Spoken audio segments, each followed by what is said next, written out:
নমস্কার বন্ধুরা, গোপুর কথা চ্যানেলে আবারও অনেক দিন বাদে আপনাদের সকলকে স্বাগত।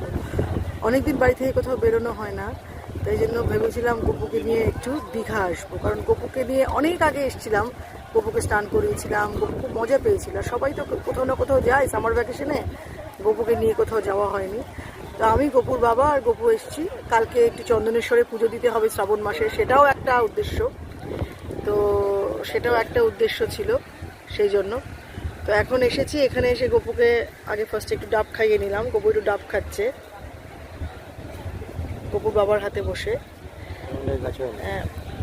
একটু ডাব খেয়ে নিক,